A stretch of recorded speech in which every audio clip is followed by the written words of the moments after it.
Hi friends, welcome to my channel. Latest updates and reviews కోసం మా ఛానల్ని subscribe చేసుకోండి. పక్కనే ఉన్న బెల్ సింబల్ని క్లిక్ చేసి ఆల్ ఆప్షన్ని సెలెక్ట్ చేసుకోండి. అప్పుడే మా మొబైల్ నుండి మీ మొబైల్ ఫోన్కి నోటిఫికేషన్స్ వచ్చేస్తాయి. మీనా నల్లచీర కట్టుకోవడంతో ప్రభావతి చాలా కోపంగా చూస్తుంది. ఇంట్లో శుభకార్యం జరుగుతుంటే ఏంటి నల్లచీర కట్టుకున్నావు, బుద్ధి లేదా? మీ అమ్మ నీకు ఇలాంటివేనా నేర్పిస్తుంది? శుభకార్యాలకు ఏం బట్టలు వేసుకోవాలి, అలాగే అశుభకార్యాలకు ఎలాంటి రంగు బట్టలు వేసుకోవాలి, ఎంత వయసు వచ్చినా మీ అమ్మ నీకు నేర్పలేదా అని తిడుతూ ఉంటుంది. ఇక తర్వాత మీనా, అది అత్తయ్య గారు, ఆయన ప్రేమతో కొనిచ్చారు అని చెప్తూ ఉంటే, చాలే ఆపు, చెప్పడానికి సిగ్గులేదు నీకు, వినడానికి నాకు లేదు. ప్రేమతో నీకు కొనిచ్చాడా బాలు? వాడి మోకానికి ప్రేమ అనే పదానికి అర్థం తెలుసా?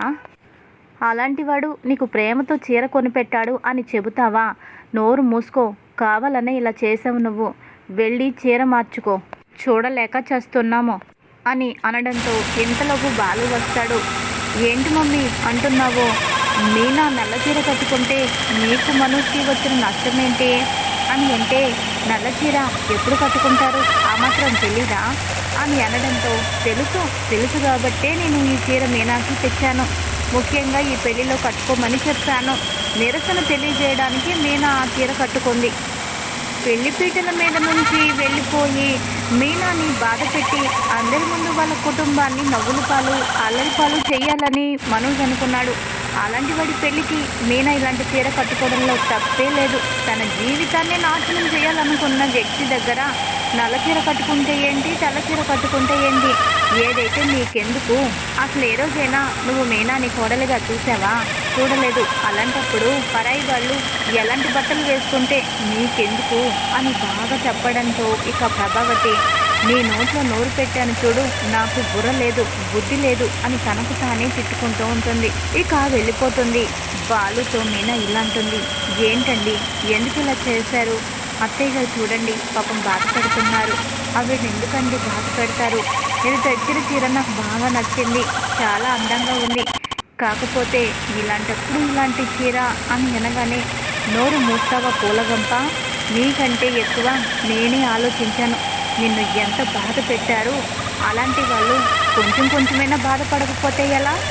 వాళ్ళు బాధపడాలి. ఆ బాధలో కొంచెమైనా వాళ్ళకి చీమ కుట్టినట్టైనా తెలియకపోతే ఎలా అని ఇక మీనాతో బాలు అంటాడు. ఇక తర్వాత బాలు, ఏదేమైనా పూలగంప, ఈ చీరలో నువ్వు చాలా బాగున్నావు అని మెచ్చుకుంటాడు. ఇదిలా ఉండగా ఇంకొక పక్కన వర్ధన్ పంపించిన ఆ బాక్సు తర్వాత ప్రభావతి ఓపెన్ చేస్తూ ఉండగా ఇంతలోపు ఇక రోహిణి ఫ్రెండు విద్య వస్తుంది. ఆంటీ అది నాకు తెలిసిన ఫ్రెండ్ పంపించిందాంటీ అని అనగానే, అవునా, ఏం పంపించిందో చూద్దామమ్మా అని అనడంతో ఇక ఇంతలోపు రోహిణి వచ్చి ఆ బాక్స్ తీసుకోబోతూ ఉండగా రవి ఇలా అంటాడు, అదేంటి వదిన, అమ్మ చేతిలో ఉన్న బాక్స్ తీసుకుంటున్నావు, అందులో ఏమైనా సీక్రెట్ ఉందా?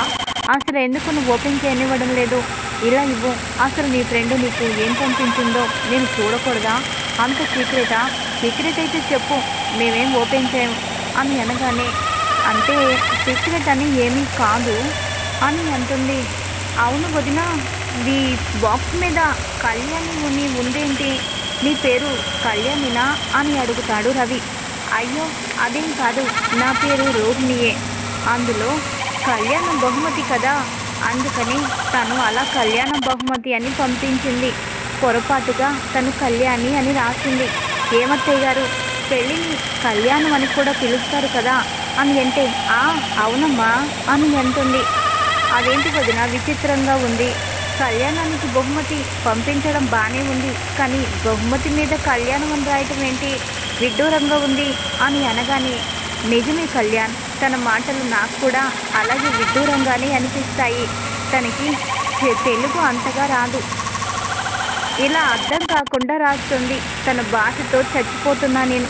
ఏమే విద్య, ఏమంటావే అని అనగానే, అవునండి, తనకి తెలుగు అంతగా రాదు, వచ్చి రాని భాషతో ఇదిగో ఇలా అయోమయంగా రాసి అందరినీ కన్ఫ్యూజ్ చేస్తుంది అని అనగానే రవి మాత్రం డౌట్గా పెడతాడు, ఇదేంటి, భాష అంతగా రాకపోతే పెళ్ళిని కళ్యాణం అని అంత క్లియర్గా అర్థం ఎందుకు వచ్చేటట్టు రాస్తుంది, ఏదో తేడా కొడుతుంది అని అనుకుంటూ ఉండగా ఇంతలోపు రవిని ఎవరో పిలవడంతో వస్తున్నానన్నయ్య అని చెప్పేసి అక్కడి నుంచి వెళ్ళిపోతాడు.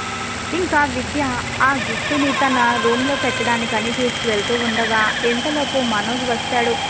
ఏంటి విద్య గారు, గిఫ్ట్ తీసుకొచ్చారా, ఇవన్నీ ఇప్పుడు ఎందుకు అని అంటాడు. అది అని అంటూ ఉంటే, సరే ఎలాగో తెచ్చారు కదా, సరే నా రూమ్లో పెడతాను, ఇలా ఇవ్వండి అని చెప్పి తీసుకుంటాడు. ఇక విద్య గుండె జారిపోయినంత పనవుతుంది. అదే విషయం వెళ్ళి రోహిణితో చెబుతుంది. ఏవే, మనోజ్ ఆ బాక్స్ని తీసుకున్నాడే, తన రూమ్లో పెడుతున్నాడే అని అనగానే, అలా ఎలా జరిగిందే, ఎంత పని చేసేవే నువ్వు, ఎవరి చేతిలో అయితే బాక్స్ పడకూడదు అనుకున్నానో వాళ్ళ చేతిలోనే పడింది, ఇప్పుడు ఏం చేయాలి, చాలా టెన్షన్గా ఉంది అని కంగారు పడుతూ ఉంటే, ఎందుకు టెన్షన్, బాక్స్ ఏమి ఓపెన్ చేయలేదు కదా, ఓపెన్ చేసి చూస్తే టెన్షన్ పడాలి, ఇప్పుడెందుకు టెన్షన్ పడుతున్నావు అని అనడంతో, నిజమే కానీ ఓపెన్ చేస్తాడే అని కంగారు పడుతుంది.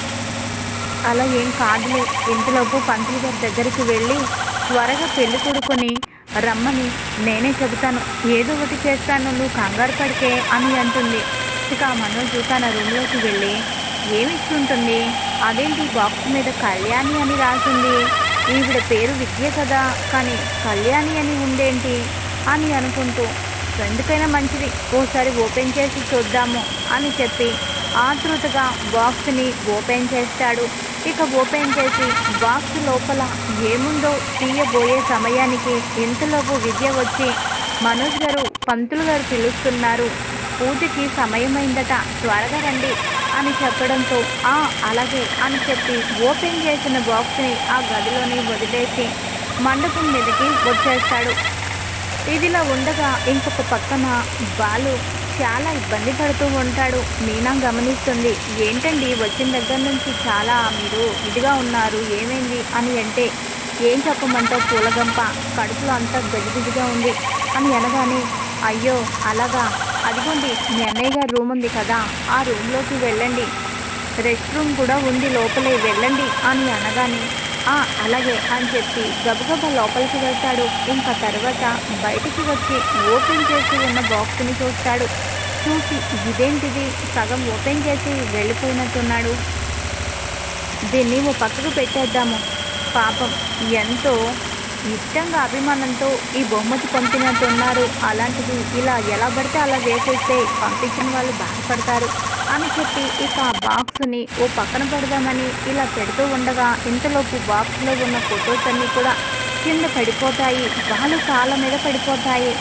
ఏంటి ఇందులో ఫొటోస్ లాగా ఉన్నాయి అని కాళ్ళ మీద పడిపోయిన ఆ ఫొటోస్ తీసి చూసి ఒక్కసారిగా షాక్ అయిపోతాడు. ఇక ఆ ఫొటోస్ రోహిణి పెళ్లి ఫొటోస్. రోహిణి తన భర్త ఇద్దరు కూడా ఒకరికొకరు పీటల మీద కూర్చోవడం, మంగళసూత్రం రోహిణి మెడలో భర్త తాళి కట్టడం, ఈ ఫొటోస్ అవన్నీ చూస్తాడు. చూసి షాక్ అయిపోతాడు. తన కళ్ళని తనే నమ్మలేడు.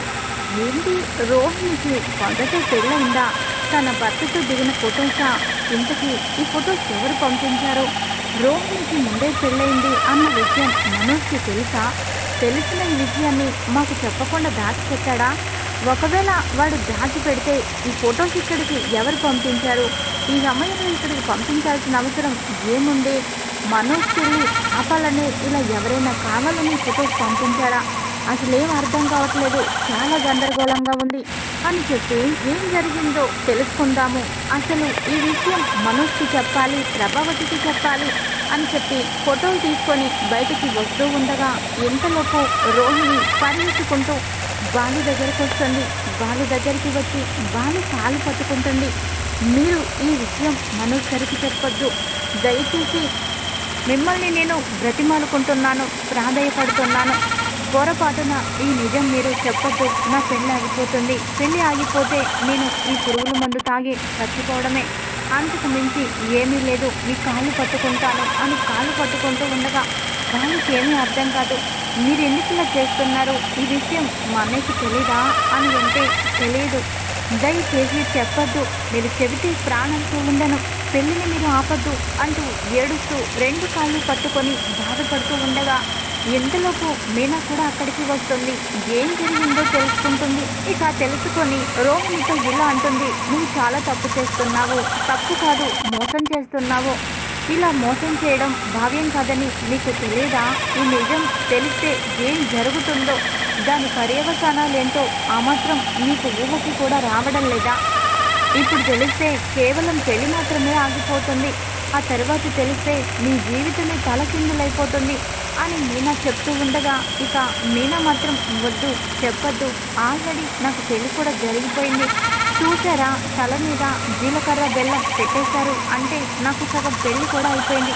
ఈ సమయంలో మీరు పెళ్లి ఆపితే ఏం జరుగుతుంది? నా శవమే బయటకు వస్తుంది. నా శవాన్ని చూడాలనుకుంటే ఈ నిజం మీరు చెప్పండి అని మీనా బాలు కాళ్ళు పట్టుకొని ఏడుస్తూ బ్రతిమాలుతూ ఉంటుంది రోహిణి. ఇది ఈరోజు ఎపిసోడ్. మరి తర్వాత ఏం జరుగుతుంది?